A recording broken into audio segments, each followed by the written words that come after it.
Yo, halo semuanya, selamat datang kembali di channel Randy Story.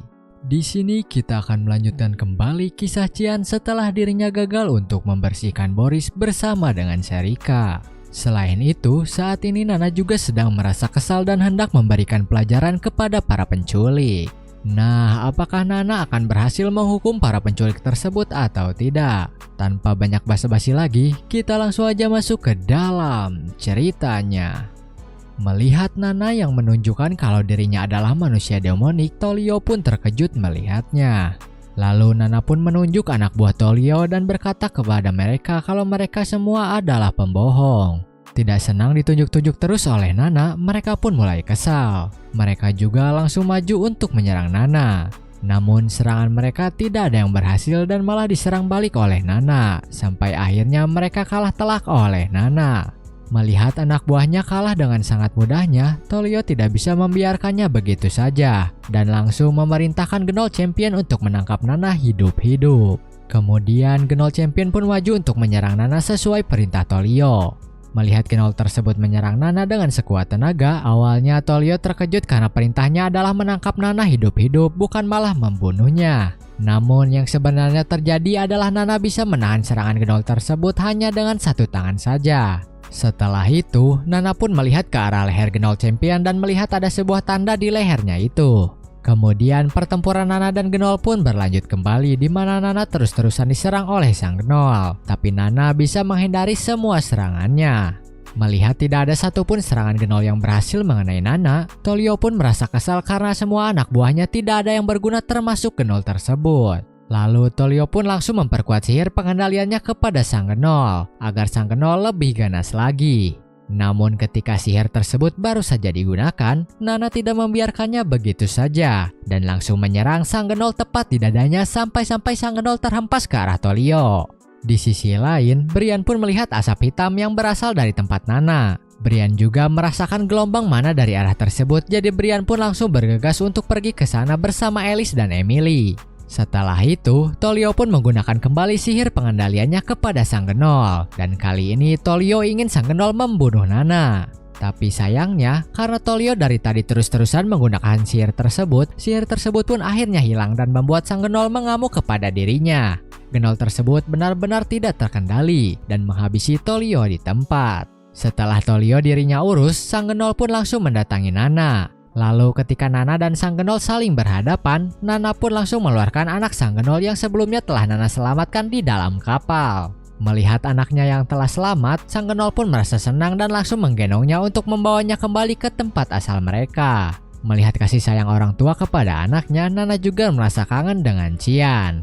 Di sisi lain, anak-anak lain yang sudah diselamatkan Nana juga berterima kasih kepada Nana karena telah menyelamatkan mereka. Kemudian Nana pun berpikir apa yang harus dirinya lakukan dengan anak-anak tersebut. Karena Nana tahu kalau anak buah Tolio hendak kabur, akhirnya Nana pun memerintahkan orang-orang tersebut untuk bertanggung jawab dan membawa anak-anak ke rumahnya masing-masing. Karena kalau tidak, Nana mengancam mereka akan memakannya.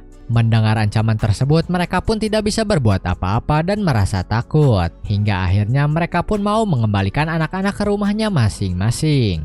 Setelah itu, Nana pun berpikir kalau dirinya sudah berbuat baik dengan menyelamatkan anak-anak. Jadi apakah Nana akan dipuji oleh Cian? Nana juga merengek ingin dipuji oleh Cian karena kali ini Nana tidak membuat masalah. Lalu Cian pun tiba-tiba muncul di belakang Nana dan berkata kerja bagus. Mendengar hal tersebut, Nana pun merasa senang dan bertanya kenapa Cian bisa menemukan Nana di sana. Cian pun berpikir kalau dirinya tidak bisa menemukan Nana justru aneh, karena mana yang Nana keluarkan itu tersebar kemana-mana. Apalagi Nana tidak ada di tempat persembunyian, jadi sudah pasti Nana menghilang. Cian juga berniat menegur Brian dan Emily karena tidak menjaga Nana dengan baik. Lalu Cian pun berkata kalau dirinya bisa menemukan Nana dimanapun Nana berada, karena Cian adalah papanya Nana. Mendengar perkataan Cian, Nana pun makin merasa senang lagi sampai-sampai Nana mengeluarkan mana yang benar-benar gila. Setelah itu, Brian, Emily, dan Alice pun akhirnya sampai di sana. Datang-datang, Brian yang panik dan khawatir pun langsung bersyukur karena Nana baik-baik saja. Tapi Cian yang kesal pun langsung ingin menghukum Brian.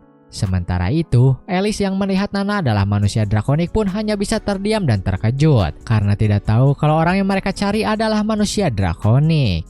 Lalu kita dialihkan ke ibu kota Kekaisaran Uship, tepatnya di kediaman Kuisel. Di sini ada seseorang yang sedang berlari karena terlihat sangat panik. Hal tersebut terjadi karena dirinya tidak tahu apa yang sebenarnya terjadi. Seharusnya orang yang datang ke kediamannya itu tinggal di akademi, jadi kenapa orang tersebut bisa tiba-tiba datang ke sana? Orang yang dimaksud itu ternyata adalah ayahnya sendiri, yaitu kepala sekolah Akademi Luen. Datang-datang, kepala sekolah pun langsung mengajak anaknya itu untuk mengobrol empat mata. Kepala sekolah juga berkata kalau sudah 10 tahun dirinya melepas jabatannya sebagai duk. Karena itu juga dirinya tidak berniat untuk ikut campur dengan cara anaknya itu mengelola segalanya. Tapi kepala sekolah ingin tahu bagaimana bisa dana untuk pengelolaan wilayah berkurang drastis, sedangkan dana yang diberikan kepada keluarga kekaisaran meningkat sangat banyak.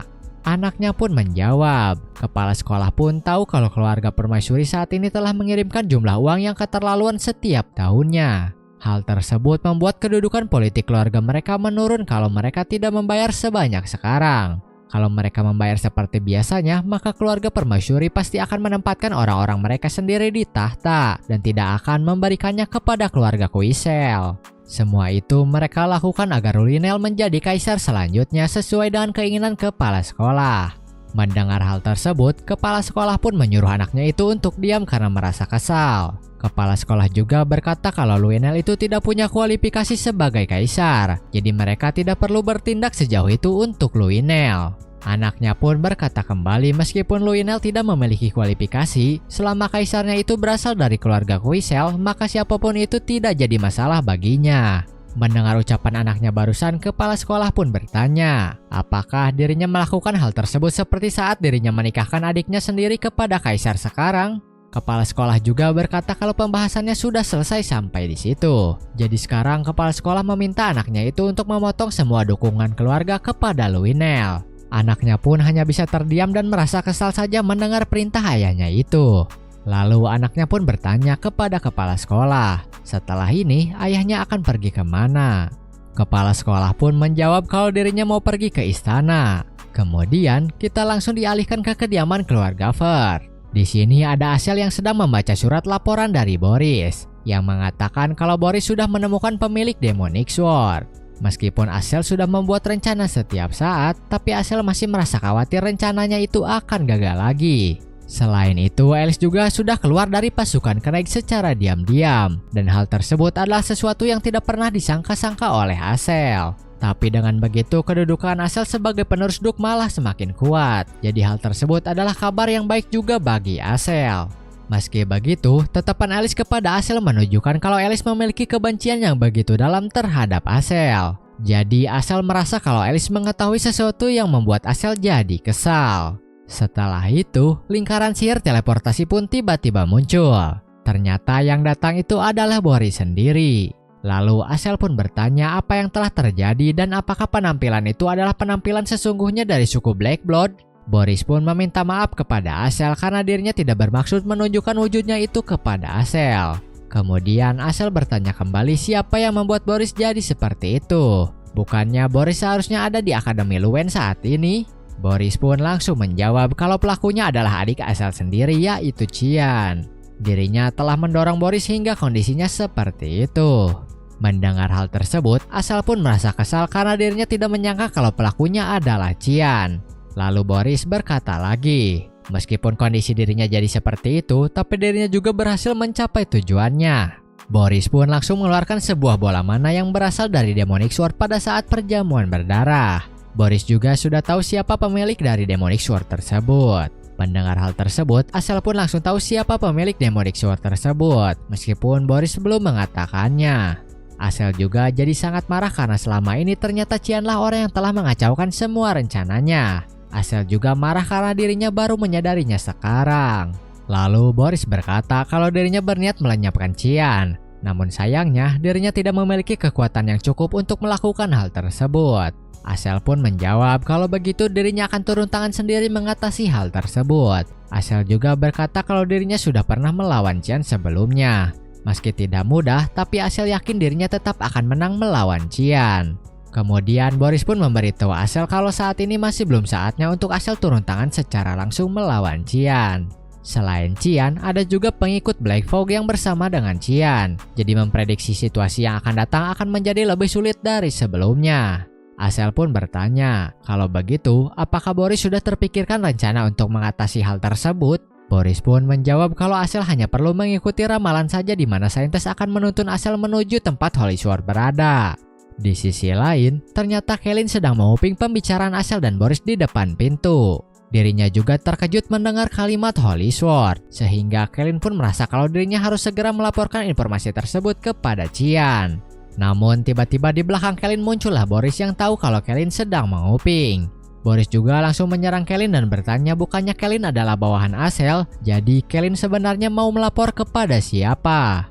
Lalu Asel pun keluar dan berkata akhir-akhir ini dirinya sudah merasa curiga kepada Kaylin. Ternyata Kaylin selama ini telah menipu Asel. Lalu kita dialihkan ke tempat Luna berada.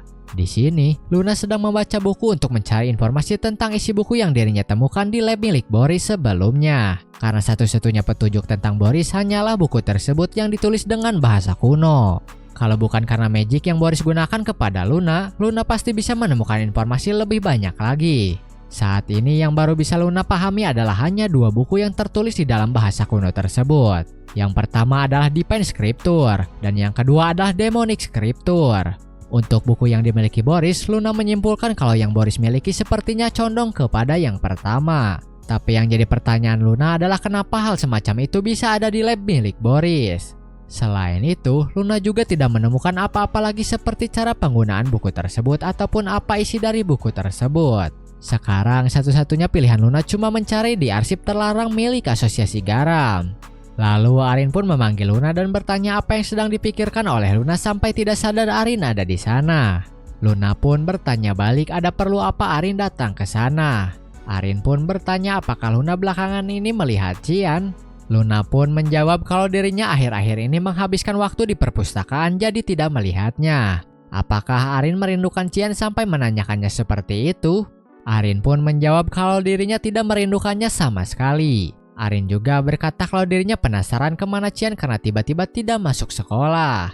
Kemudian Luna pun berkata kembali kalau Arin tidak perlu khawatir karena Qian pasti akan kembali. Arin pun bertanya kenapa Luna bisa seyakin itu. Luna pun menjawab kalau hal tersebut hanya firasatnya saja karena Qian selalu seperti itu. Setelah itu, Rasmus pun tiba-tiba muncul dan memberitahu Arin kalau ada masalah yang terjadi. Lalu Rasmus pun langsung memberi Arin surat yang datang dari istana. Rasmus juga ternyata telah membaca isinya duluan sebelum Arin, makanya dirinya tahu kalau ada masalah. Kemudian Arin pun membaca surat tersebut yang dimana isinya itu adalah sang kaisar menyetujui hubungan Arin dan Qian dan berencana untuk menyelenggarakan pertunangan untuk mereka. Setelah membaca surat tersebut, Arin pun terkejut karena tidak percaya kalau hubungannya dengan Qian bisa sampai ke tahap itu. Wajah Arin juga sampai memerah membaca surat tersebut. Lalu kita dialihkan ke kamar sang kaisar, dan di sini ada Violet yang sedang menjenguk ayahnya yang sedang sakit. Sang kaisar sangat bersyukur anaknya itu sangat perhatian kepadanya. Namun Violet berkata kalau ayahnya tidak perlu sungkan kepada dirinya, karena itu sudah menjadi tugasnya juga. Lalu sang kaisar pun berkata kalau Violet seharusnya tidak perlu berbuat sampai sejauh itu, karena dirinya hanya demam ringan saja. Sang kaisar juga berkata kalau Violet tidak perlu khawatir karena dirinya akan cepat sembuh. Setelah itu, kepala sekolah pun tiba-tiba datang ke kamar sang kaisar dan mengucapkan salamnya kepada sang kaisar. Datang-datang kepala sekolah pun bertanya kepada Violet apakah dirinya sehat-sehat saja. Violet pun menjawab kalau dirinya sehat berkat kakeknya itu. Kemudian Violet pun pamit dari sana supaya kepala sekolah dan sang kaisar bisa mengobrol dengan santai. Setelah Violet pergi, sang kaisar pun berkata sepertinya kepala sekolah sudah menempuh perjalanan yang jauh untuk sampai ke sana. Tapi kepala sekolah tidak menanggapi perkataan sang kaisar dan langsung bertanya apa yang sudah terjadi dengan kaisar. Kaisar pun berkata kalau dirinya merasa malu karena menyambut tamu terhormat di kamarnya, apalagi dalam kondisi yang buruk. Kepala sekolah pun berkata kalau dirinya sama sekali tidak keberatan dengan hal tersebut dan bertanya kembali sejak kapan kesehatan sang kaisar menjadi seburuk itu. Sang kaisar pun menjawab kalau awalnya dirinya itu mengira kalau dirinya hanya demam biasa, tapi lama-kelamaan dirinya tidak bisa sembuh dari penyakit tersebut. Mendengar hal tersebut, kepala sekolah pun turut menyesal atas hal yang telah menimpa sang kaisar. Kepala sekolah juga berkata seharusnya dirinya menemui sang kaisar lebih cepat, supaya kondisi sang kaisar tidak separah sekarang. Lalu kaisar berkata kembali sepertinya kepala sekolah ke sana karena ada urusan yang mendesak. Soalnya kepala sekolah biasanya hanya akan berkunjung ketika ada masalah serius menimpa kekaisaran.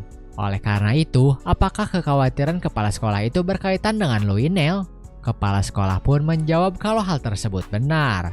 Sebelum dirinya ke sana, awalnya kepala sekolah kira itu hanyalah kekhawatiran yang tidak perlu. Tapi sekarang masalahnya tampak menjadi semakin serius. Kemudian sang kaisar pun berkata sampai mengeluarkan kekuatannya kalau kepala sekolah tidak perlu cemas. Selama dirinya masih ada, maka semuanya masih bisa dirinya tangani meskipun Luinel mengamuk nantinya. Melihat kekuatan sang kaisar, kepala sekolah pun berpikir kalau mana sang kaisar itu luar biasa. Tapi saat ini wujudnya itu terlihat tidak stabil. Bukan cuma penampilannya saja yang berubah, tapi mananya juga ikut berubah. Lalu sang kaisar pun berkata kembali kalau ada yang membuatnya khawatir lebih daripada Luinel. Kepala sekolah pun bertanya apa yang kaisar khawatirkan. Sang kaisar pun bertanya bagaimana kondisi Arin di akademi. Kepala sekolah pun menjawab kalau Arin adalah siswi yang pekerja keras juga berbakat. Seiring berjalannya waktu, Arin pasti akan bisa melakukan perannya sebagai putri kekaisaran dengan baik. Oleh karena itu, kaisar tidak perlu mencemaskan kondisi Arin. Sang kaisar pun berkata kalau waktu masih kecil Arin itu anaknya sangat cengeng. Tapi mendengar perkataan kepala sekolah, akhirnya sang kaisar bisa tenang sekarang. Arin juga mengalami banyak pertumbuhan semenjak dirinya bertemu dengan Cian 3 tahun yang lalu. Kepala sekolah yang mendengarnya pun merasa yakin dengan Cian, karena kalau orangnya adalah Cian, maka dirinya akan berada di samping Arin hingga akhir hayatnya. Lalu kaisar pun berkata kembali kalau dirinya berniat menjodohkan mereka berdua. Dirinya juga bertanya kepada kepala sekolah kenapa dirinya tidak terkejut dengan rencana perjodohan tersebut. Kepala sekolah pun menjawab kalau dirinya sudah menduga hal tersebut karena dari awal Cian sudah diberikan asrama khusus kekaisaran oleh sang kaisar sendiri. Sang kaisar juga bertanya kepada kepala sekolah bagaimana tanggapannya mengenai Cian. Kepala sekolah pun menjawab kalau Cian itu sangat mengerikan. Cian itu tidak hanya sering bolos pelajaran, tapi dirinya juga tidak pernah melihat Cian membaca satupun buku di sekolah. Sepanjang 50 tahun kepala sekolah hidup sebagai guru, hanya Cianlah siswa berandalan yang paling buruk yang pernah dirinya lihat. Namun meski begitu, Cian juga merupakan siswa yang sangat berbakat. Jadi selama Cian ada di samping Arin, maka tak ada satupun orang di dunia ini yang berani macam-macam dengan Arin. Sang kaisar yang mendengarnya pun merasa lega. Meskipun awalnya dirinya malah khawatir dengan perkataan kepala sekolah tadi. Kemudian kepala sekolah bertanya kembali sebenarnya apa hal yang dikhawatirkan oleh sang kaisar. Kaisar pun menjawab kalau yang dirinya khawatirkan adalah anak-anaknya akan saling membunuh untuk memperebutkan tahta. Setelah itu, kita dialihkan ke tempat Violet yang sedang berjalan di lorong. Dan di depannya ada Luinel yang seperti sedang menunggunya. Lalu Luinel bertanya kepada Violet apakah dirinya baru saja menemui ayah dan kakek. Dan kenapa kakek tiba-tiba datang ke sana. Violet pun menjawab kalau dirinya juga tidak tahu jadi bisa tanyakan langsung kepada kakek. Mendengar jawaban Violet, Luinel pun merasa kesal. Tapi Violet berkata kembali kalau Luinel itu konyol sekali. Bahkan Violet mengatakan hal tersebut dengan tatapan yang mengerikan. Violet juga berkata kalau dirinya tidak seperti Luinel yang suka cari masalah. Akibat perkataan Violet barusan, Luinel pun langsung marah dan berkata kalau yang dibicarakan oleh Violet itu hanyalah omong kosong. Kemudian Violet menarik wajah Luinel dan berkata kembali kalau dirinya sudah tahu kalau Luinel berniat membunuh semua saudara kandungnya. Setelah itu, Luinel pun langsung menyingkirkan tangan Violet dan berkata kalau Violet telah menuduhnya tanpa bukti. Luinel juga berkata kalau Violet tidak tahu alasan kedatangan kakek, biar dirinya tanyakan sendiri. Jadi lain kali, Luinel minta Violet untuk berhati-hati dengan tindakannya. Lalu Luinel pun pergi dengan merasa sangat marah dan berpikir sebenarnya siapa orang yang telah membocorkan informasi tersebut. Luinel juga saat ini tidak tahu sebanyak apa informasi yang diketahui oleh Violet dan apa yang sedang direncanakan oleh Violet. Lalu kita dialihkan kembali ke tempat Arin berada. Di sini, Arin benar-benar merasa senang sekaligus bingung dan terkejut karena dirinya tidak menyangka akan dijodohkan dengan Cian tanpa persetujuannya. Kemudian Luna bertanya kalau Arin tidak suka kenapa tidak menolaknya saja. Arin pun menjawab kalau dirinya bukan tidak suka. Tapi ada banyak hal yang harus dipertimbangkan dan didiskusikan terlebih dahulu. Kemudian, Rasmus pun naik ke atas meja dan berkata kalau dirinya sangat menyetujui rencana tersebut dan merasa kalau hal tersebut sudah menjadi takdir Arin.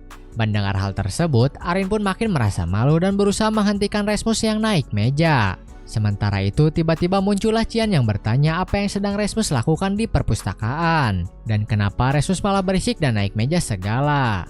Karena malu, Arin yang tahu Cian tiba-tiba datang pun langsung pergi menyeret Rasmus dari perpustakaan. Melihat sikap Arin, Cian pun bertanya ada apa dengan Arin. Luna pun bertanya apakah Cian suka dengan Arin. Cian pun menjawab kalau dirinya tidak suka dengan Arin karena di dalam pikiran Cian, dirinya itu berusia 40 tahun, sedangkan Arin hanyalah bocah di hadapannya. Setelah itu, Cian bertanya buku apa yang sedang Luna baca.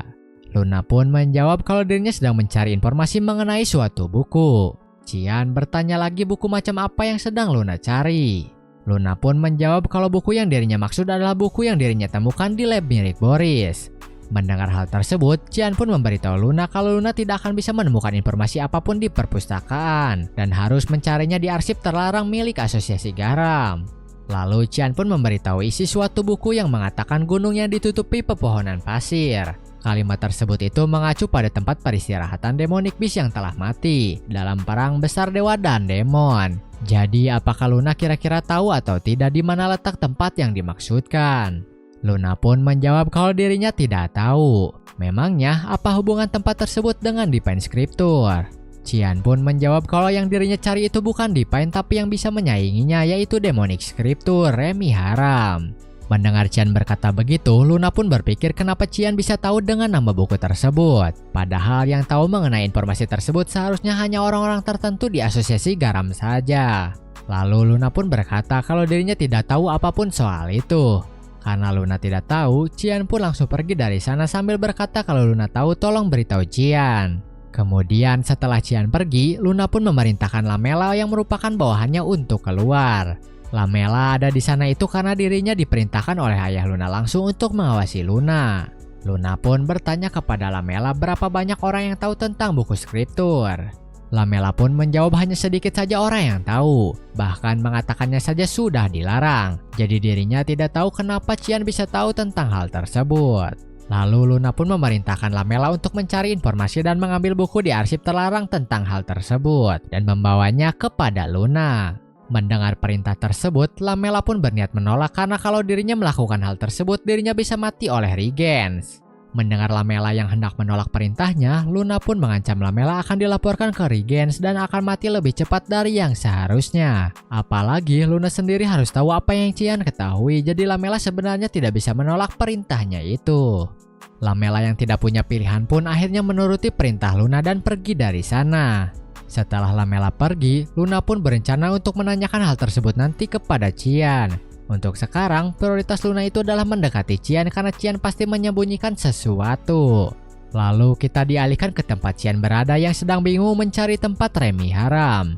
Kemudian tiba-tiba Seth pun berkata kepada Cian kalau Cian tampaknya sedang banyak pikiran. Kalau Cian ingin bercerita, Cian bisa ceritakan semuanya kepada Seth. Mendengar perkataan Seth, Cian pun merasa kalau Seth itu orang yang aneh. Tapi ketika Cian hendak meninggalkan Seth begitu saja, Cian teringat kalau Seth itu berasal dari gurun. Oleh karena itu, Cian pun langsung bertanya kepada Seth apakah Seth tahu di mana tempat yang dimaksud dengan gunungnya ditutupi pepohonan pasir, atau mungkin Remi Haram.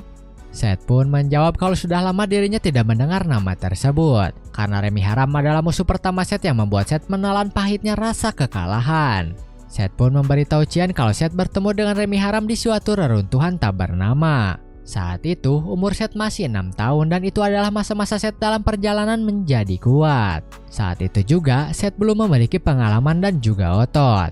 Bagi Seth sendiri Remi Haram itu adalah teror yang begitu besar. Bahkan di pikiran Seth menang darinya itu merupakan hal yang mustahil. Seth juga sempat hilang kesadaran untuk sesaat karena melawannya. Untung saja ketika Seth terbangun Seth masih hidup. Bagi Seth waktu itu adalah hal memalukan bagi dirinya. Tapi perasaan tersebut jugalah yang membuat Seth sekuat sekarang.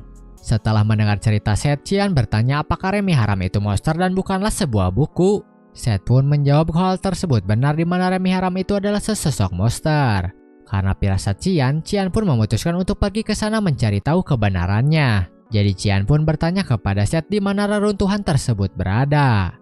Seth pun menjawab kalau dirinya tidak tahu nama reruntuhannya, tapi lokasinya ada di wilayah bernama Nordeli, yang dalam bahasa kuno berarti gunungnya ditutupi pepohonan pasir. Setelah mendengar hal tersebut, Qian pun jadi yakin kalau Remihara memang ada di sana. Qian juga jadi sangat bersemangat dan meminta Seth untuk membantunya ke sana.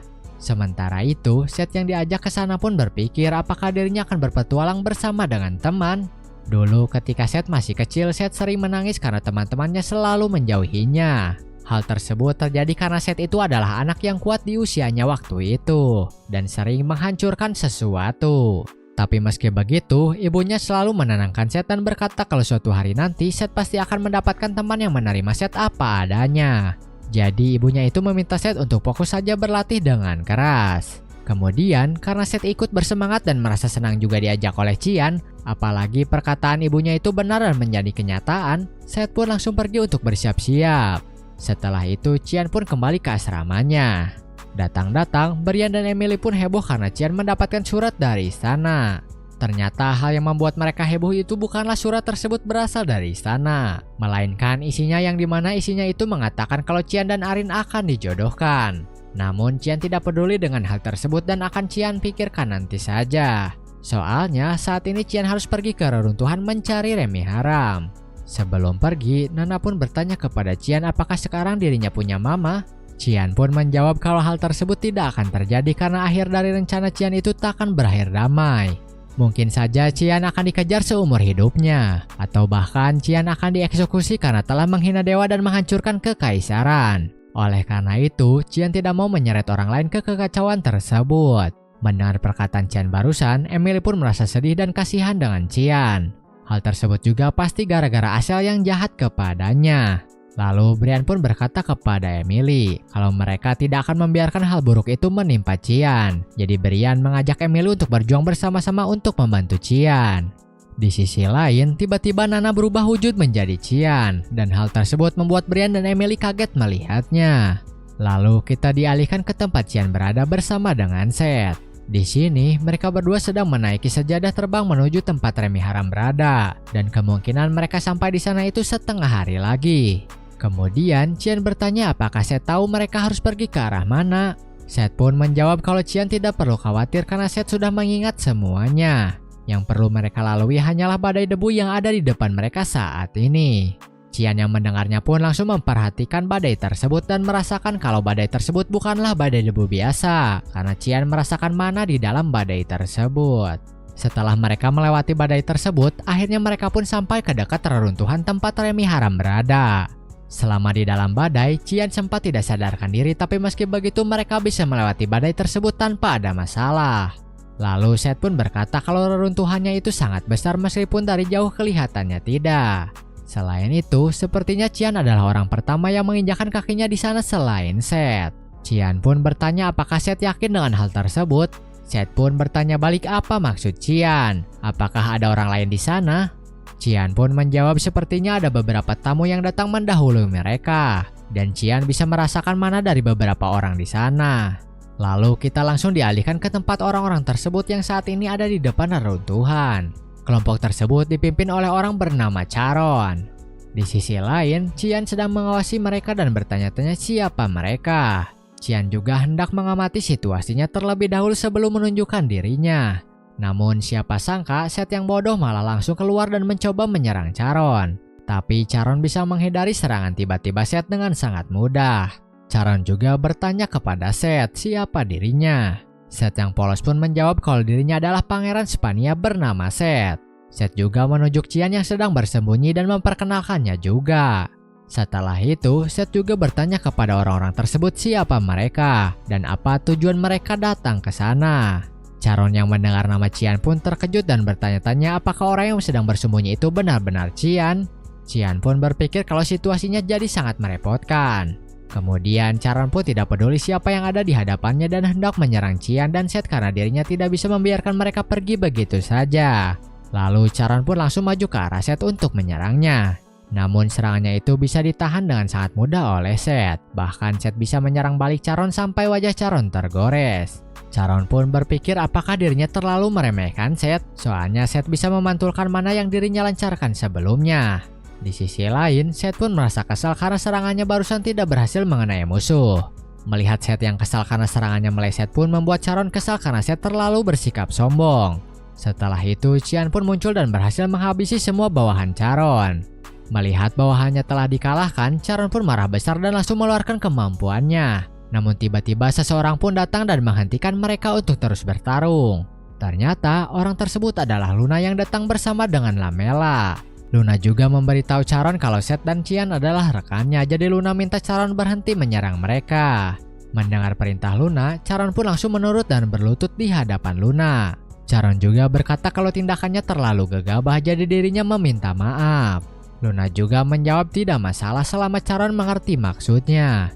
Lalu Luna bertanya kepada Qian apa kabarnya. Qian pun bertanya balik kenapa Luna bisa ada di sana. Luna pun menjawab kalau dirinya ada di sana karena mencium sesuatu yang menarik dari Qian. Qian yang tidak puas mendengar jawaban tersebut pun bertanya kembali kenapa Luna bisa tahu tempat tersebut. Sementara itu, Charon tidak senang melihat Qian sedekat itu dengan Luna. Lalu kita kembali lagi ke tempat Brian dan Emily yang kaget melihat Nana berubah menjadi Qian. Di sini juga ternyata ada Sherika yang memberitahu Brian dan Emily kalau Nana berubah seperti itu tandanya Nana sudah menjadi naga dewasa. Meski masih belum kelihatan sempurna, tak lama lagi Nana akan bisa menggunakan kekuatan tersebut dengan benar. Normalnya teknik yang digunakan oleh Nana itu adalah teknik yang digunakan untuk menyembunyikan wujud asli dari naga. Tapi terkait Nana, Sherika juga tidak yakin soal itu, karena Sherika sendiri belum pernah melihat naga dewasa secara langsung. Mendengar hal tersebut, Brian pun berpikir kalau begitu dirinya tidak akan menceritakan kalau dirinya pernah melihat naga secara langsung. Kemudian Sherika bertanya kemana Qian yang asli pergi. Brian pun menjawab kalau dirinya juga tidak tahu. Setelah itu, Sherika pun pergi dengan perasaan kesal karena Qian bolos lagi dan lagi. Sedangkan Brian dan Emily hanya bisa meminta maaf mewakilkan Qian yang selalu bolos. Lalu kita kembali lagi ke reruntuhan. Di sini, Luna memutuskan untuk masuk ke dalam reruntuhan bersama Seth dan Qian. Charon yang mendengarnya pun langsung melarang Luna karena merasa kalau mereka berdua berbahaya. Luna pun menjawab kalau dirinya bisa menjamin kalau kemampuan mereka bisa membantu. Luna juga berkata kalau dirinya belum pernah mendengar ada orang yang hidup setelah memasuki reruntuhan. Jadi semakin kuat pula alasan mereka untuk bekerja sama. Namun di sini Charon masih terus melarang Luna dan berkata kalau dirinya lebih kuat dari Seth dan Qian, jadi tolong percaya saja kepada dirinya. Lalu Seth pun berkata kalau dirinya pernah kembali hidup-hidup setelah masuk ke dalam reruntuhan. Mendengar hal tersebut, Charon pun tidak percaya dan berkata kalau omongan Seth hanyalah omong kosong saja. Seth yang tidak terima pun langsung memberitahu semuanya kalau di pintu masuk ada banyak Lizardman. Mendengar ada Lizardman di pintu masuk, Qian pun sadar kalau pintu masuknya sudah dihancurkan. Kalau begitu, para Lizardman sebentar lagi seharusnya keluar. Dan benar saja, para Lizardman pun langsung keluar dari pintu masuk dan langsung berlari menuju arah mereka. Mungkin cukup sekian untuk video kali ini. Kita akan bertemu lagi di video selanjutnya untuk lanjutan dari kisah Qian di reruntuhan untuk mencari Remi Haram. Di sini, Qian dan Seth juga sedang berdebat dengan bawahan Luna yang bernama Charon karena tidak percaya dengan Seth. Selain itu, di pintu masuk juga saat ini muncul para Lizardman yang sedang berlari ke arah mereka. Nah, apakah mereka akhirnya memutuskan untuk bekerja sama mengalahkan para Lizardman dan memasuki reruntuhan? Atau Charon masih keras kepala melarang Luna untuk bekerja sama? Kita nantikan saja kelanjutannya di video selanjutnya. See you in the next video. Bye-bye.